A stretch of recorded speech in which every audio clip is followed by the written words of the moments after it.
Hello बच्चों, आप सब कैसे हैं? सभी को गुड मॉर्निंग। और आप सभी का स्वागत है बेटा यूट्यूब चैनल में हमारे में राज के क्लासेस में। और आगे बढ़ते हैं बेटा, क्लास 12 की मैथमेटिक्स को 7.2 का पार्ट 2 हम सॉल्व कर रहे हैं। आइए देखते हैं आगे सॉल्यूशन हम लोग किस तरह से करेंगे।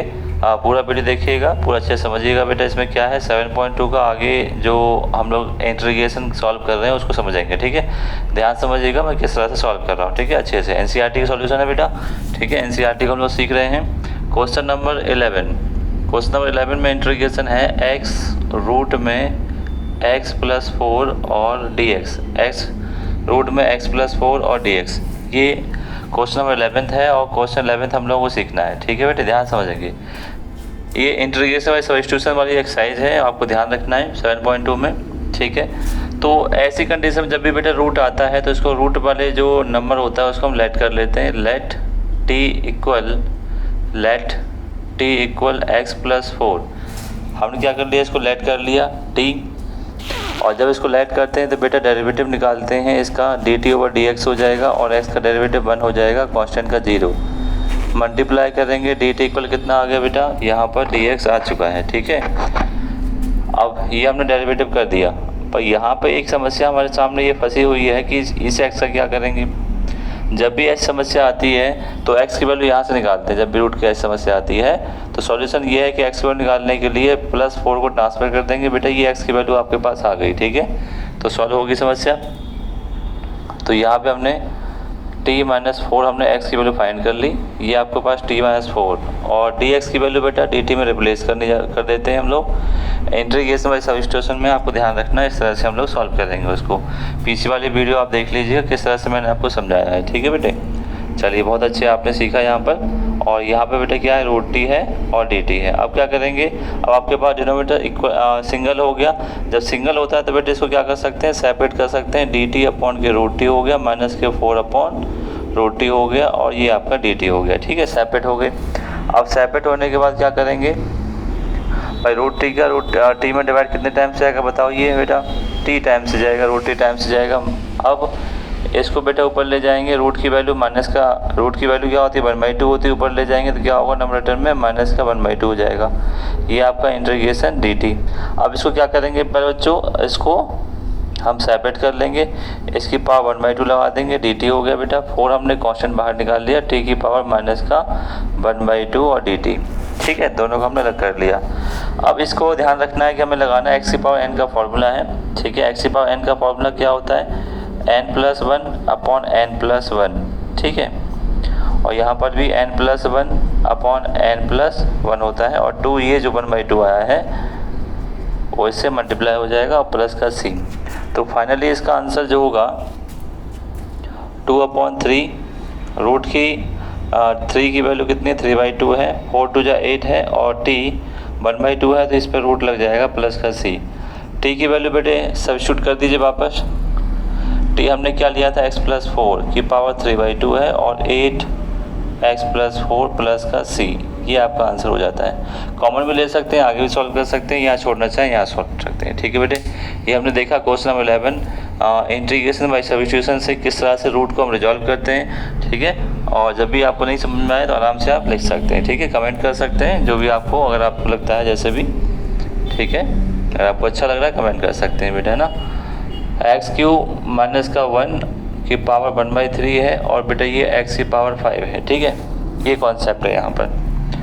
अब हमें इसको सॉल्व करने के लिए इसी तरीके का इस्तेमाल करना है। ये भी कहीं ना कहीं क्या है, अंडर रूट ही है, पर यहाँ पे क्यूब रूट है ये, ठीक है बेटे। और यहाँ पे ये स्क्वायर रूट था, तो हमें रूट में जो नंबर होता है उसको लेट करना पड़ता है। तो हमने बेटे क्या किया, लेट t इक्वल x की पावर 3 माइनस 1 को t मान लिया और जिसको हम t मानते हैं डेरिवेटिव निकालते हैं उसका dt/dx।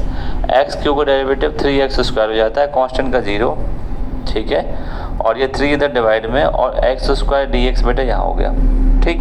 इतना हमने कर लिया, डेरिवेटिव कर लिया, पूरा dx को भी अलग कर दिया और dt को हमने सेपरेट कर लिया, ठीक है। यहाँ पे हमने इसको t मान चुके हैं और t की वैल्यू कितनी होगी बेटे 1/3 हो गई।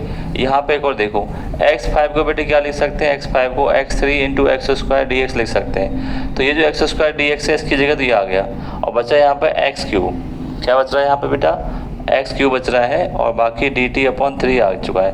इस एक्स क्यू की वैल्यू यहाँ से निकालेंगे बेटा, है ना, -1 को +1 कर देंगे। देखो एक्स क्यू वैल्यू निकल के आ गई t+1, तो यही वैल्यू यहाँ पे हम पुट कर देंगे। एक्स क्यू की वैल्यू कितनी आई, t+1 आया और dt/3। अब इंटीग्रेशन हमारे लिए आसान हो जाएगा, ठीक है। अब आसान कैसे हो जाएगा, 1/3 हम लोग बाहर ले लेंगे, इसका मल्टीप्लाई इससे करेंगे तो एक पावर ऐड हो जाएगी, t⁻1/3 × t, और t⁻1/3 का मल्टीप्लाई इससे करेंगे 1 से, तो सेम रहेगा बेटा, है ना। और ये dt हो गया, 1/3 है, बेस इक्वल है, पावर ऐड हो जाएगी, तो t की पावर क्या रही बेटा, 4/3 रहेगी, ठीक है। प्लस t की पावर, तो इनको सेपरेट कर दो अब, dt प्लस t की पावर 1/3 और ये हो गया आपके पास dt, ठीक है। इंटीग्रेशन ये 1/3 ओवरऑल सबसे बाहर कर दीजिए, ठीक है। 1/3 का मल्टीप्लाई सबके साथ हो रहा है, इसलिए हमने ऐसा कर दिया, ओके। 1/3, अब यहाँ पे इंटीग्रेशन n+1/n+1 लगा दीजिए आप, ठीक है बेटा।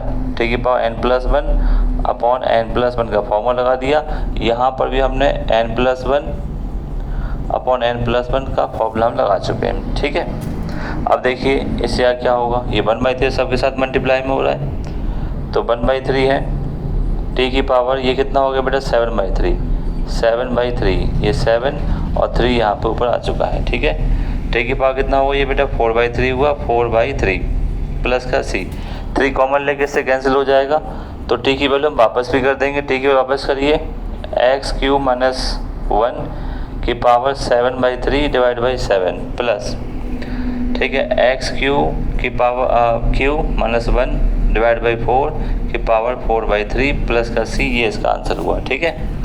कॉमन ले सकते हैं, कोई दिक्कत वाली बात नहीं, 1/3 कॉमन लेके भी सॉल्व कर सकते हैं आप, ठीक है, दिक्कत नहीं लेनी है। तो इस तरह से 11 और 12 क्वेश्चन आपके हो चुके हैं, ठीक है। चलिए आगे करते हैं, ध्यान समझिएगा, कोई दिक्कत मत लो, ठीक है। 2 बार देख लो, 3 बार देख लो, क्या दिक्कत है। जब भी आपको लगे कि कॉन्सेप्ट क्या मिसिंग हो रहा है, उस कॉन्सेप्ट को पकड़ो कि मैंने कॉन्सेप्ट कैसे किया है अच्छे से, ठीक है बेटा। कॉन्सेप्ट पकड़ना ज़्यादा ज़रूरी होता है, ठीक है। कॉन्सेप्ट पकड़ लेंगे तो आपका अच्छे से हो जाएगा, ठीक है।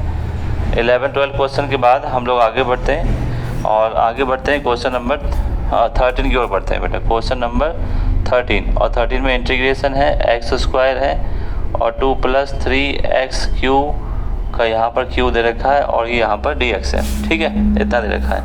अब सॉल्व करते हैं, हमें दिख रहा है किसको लेट करें, जिसका डेरिवेटिव फाइंड करें बेटा, तो क्या आ जाए आपके पास, x² कट जाए, यानी ये वाला टर्म कट जाए, तो हमने लेट कर लिया, लेट t इक्वल हमने लेट किया, और लेट करने से ये समझ में आया कि इसको और डेरिवेटिव निकाल लेंगे dt/dx, क्योंकि बेटा x में फंक्शन डेरिवेटिव निकालना पड़ता है हम लोगों को। कांस्टेंट का 0 हो जाता है 3, इस x को डेरिवेटिव कितना हुआ, 3x² हुआ, ठीक है। dt/dx हो गया बेटा, 3 × 9x² हो गया, और ये आपका 9 इधर कर दिया, और x² dx हमने यहाँ कर दिया। इतना पूरा हमें कैलकुलेशन करनी पड़ती है बेटा, है ना। चलिए बहुत अच्छे से आपने समझा। अब यहाँ से क्या करेंगे बेटा, इसको देखो, x² dx तो हमारे पास कैंसिल ही हो जाता है, dt/9 हो जाता है, और इसको बेटा हमने t मान लिया था, पावर 3 तो चलती रहेगी, और dt/9 हो गया, 1/9 कॉमन ले लिया, 1/t3 बचा, नंबरेटर में इसको ले जाएंगे तो -3 हो जाएगा और dt हो जाएगा बेटा, ठीक है। इसका इंटीग्रेशन कितना हुआ, n+1/n+1 हुआ, तो एक पावर कम हो जाएगी, पावर कम से, ठीक है। तो यहाँ तो 9 × 18 हो जाएगा माइनस का, t की वैल्यू हम वापस करेंगे, 2 + 3x³ का -2 हो जाएगा, प्लस का c, इसको बेटे आप डिवाइड में नीचे ले आएंगे, तो ये पावर आपकी फिर से पॉजिटिव हो जाएगी, ये इसका आंसर है, ठीक है। ये होता है आपके पास 13 क्वेश्चन। 14 क्वेश्चन देखते हैं बेटा। 14 क्वेश्चन में 1/x ब्रैकेट में log x की पावर m है, और ये dx हमने लगा लिया, इसको इंटीग्रेशन फॉर्म में लिख लिया। अब यहाँ पर भी देखना है कि हमें किसको t मानना है, क्योंकि हम लोग सॉल्व कर रहे हैं इंटीग्रेशन बाय सब्स्टिट्यूशन, और जब इंटीग्रेशन बाय सब्स्टिट्यूशन सॉल्व करते हैं तो हमें बिल्कुल बहुत ही अलर्ट रहना है कि हमें किसको t मानना है, किसको लेट करना है, जिसका हम डेरिवेटिव निकाल करके उससे एक फंक्शन कट जाए, ये हमारा जो सॉल्यूशन है हो जाए, ठीक है। तो बहुत अच्छे से ये मेथड ध्यान रखिए वाली बात। चलिए सीखते हैं अच्छे से। तो हमने लेट किया log x, इसको टी कर लिया, क्योंकि हम जानते हैं log x का इंटीग्रेशन होता ही नहीं है, तो इसको टी मान लिया हमने log x को। अगर हम इसका डेरिवेटिव निकालते हैं log x का, तो 1/x होता है, तो कहीं ना कहीं ये 1/x करने की चांसेस यहाँ पर रहेंगे, ठीक है। तो d t equal d x upon x, तो यहाँ पे बेटे d x upon x d t आ जाएगा, कैंसिल हो चुका है। इसके हमने log x को t माना था, पावर तो वैसे ही रहेगी, और dx अपॉन एक्स कितना हो गया बेटा आपके पास, dt हो गया। इतना सा इसका सॉल्यूशन है, बहुत ही छोटा क्वेश्चन है, बहुत ही छोटा, ठीक है। अब इसको नीचे सॉल्व कर नहीं सकते, ऊपर ले जाना पड़ेगा बेटा, है ना, माइनस की पावर में, तो इसको ऊपर ले गए, ठीक है। अब इसमें फॉर्मूला लगा दिया -n+1 लगा दिया बेटा, -n+, ये फॉर्मूला होता है। t की वैल्यू बेटे वापस कर दीजिए log, ठीक है, log x की पावर -m+1 हो जाएगा बेटा, और -m+1 हो जाएगा प्लस का c, ये आपका आंसर है। बहुत ही छोटा क्वेश्चन, बहुत ही जल्दी आप सीख पाएंगे इसको, इस तरह से हमने ये किया है, ठीक बेटे। चलिए यहीं पर हम लोग कर देते हैं क्वेश्चन नंबर 15 को भी। 15 क्वेश्चन में है x 9 - के 4x² और dx, ठीक है, x अपॉन 9 - 4x² डी, ध्यान से देखिएगा अच्छे से, ठीक है। इसको लेट कर लेंगे, क्यों x² का 2x होता है, ये कट जाएगा बेटा, है ना। तो हमने क्या कर लिया, लेट कर लिया t इक्वल 9 - के 4x², जिसका डेरिवेटिव किया dt/dx, कांस्टेंट का 0 4, x² का डेरिवेटिव 2x होता है, nx पर n-1 होता है, nx पर n-1 होता है, ठीक है। तो हमने ये मल्टीप्लाई किया, 8x हो गया, dt/dx हो गया, और dt डिवाइड में -8 हो गया, ठीक है बेटे। और यहाँ पे कितना बचा आपके पास, x और dx बचा। तो यहाँ पे इधर हमें क्या कर रहे हैं भाई, x dx तो हमने गायब कर दी इससे, इसको हमने t किया था, और dt अपॉन -8 आ गया, माइनस का 1/8 बाहर कर दिया, 1/t और dt बचा बेटा, है ना। और 1/t का बेटा क्या होता है, इंटीग्रेशन log t होता है, प्लस का c, 1/8 log t की वैल्यू वैसे वापस कर दिए 9 - के 4x², ठीक है, प्लस का c, ये आपका 15 वाला क्वेश्चन हो जाता है, ठीक है बेटे। तो आपने देखे 13, 14, 15 क्वेश्चन आपने देखे, अच्छे से देखिए, ठीक है। और आपको अच्छा लग रहा है तो कमेंट कर दीजिएगा बेटे, जैसे बच्चा हमारी वीडियो देखिए, ठीक है। जैसे बच्चा जो भी हमारे स्टूडेंट वीडियो देख रहे हैं उस पर जो भी आपको अच्छा लग रहा है लिख सकते हैं, ठीक है बेटे। ऐसे ही मैं कोशिश मेरी ये रहेगी कि आपके लिए सभी एक्सरसाइज एनसीईआरटी का सॉल्यूशन और बाद में कुछ एक्स्ट्रा क्वेश्चन का सॉल्यूशन मैं आपके लिए डाल सकूं, ठीक है। कोशिश मेरी ये रहेगी मेरे बच्चों। चलिए अब बढ़ते हैं क्वेश्चन नंबर 16 की तरफ बढ़ते हैं। क्वेश्चन नंबर 16 में क्या है, क्वेश्चन नंबर 16 में e⁻x का फॉर्मूला है कुछ इस प्रकार, ठीक है। e⁻x का फॉर्मूला है e⁻2x + 3, ठीक है। अच्छे से ध्यान से देखिएगा, e⁻2x + 3 एडवांस फंक्शन इसमें ये है, इसको लेट करना पड़ेगा बेटा, है ना। लेट t इक्वल 2x + के 3, देखो जो एडवांस दिखता है बेटा उसको हम क्या कर लेते हैं, लेट कर लेते हैं, जिससे हमें समस्या सॉल्व हो जाती है, ठीक है। तो ये हमने लेट कर लिया t इक्वल 2x, और जिसको लेट करते हैं उसका डेरिवेटिव निकालते हैं 2x, x का डेरिवेटिव 1 है, कांस्टेंट का 0 है, dt और यहाँ 2 बचा, और dx को यहाँ ट्रांसफ़र कर दिया, ठीक है बेटे। और dt डिवाइड बाई 2 आ गया, और यहाँ पर dx बचा। यानी जब हमने इसको t माना था तो dx की जगह क्या लिख सकते हैं बेटा, dt डिवाइड बाई 3, वैल्यू हमने चेंज कर ली। अगर x है तो x का वेरिएबल है, t है तो बेटा t का वेरिएबल हमें लाना पड़ता है, इसलिए वैल्यू हम चेंज कर लेते हैं, ठीक है।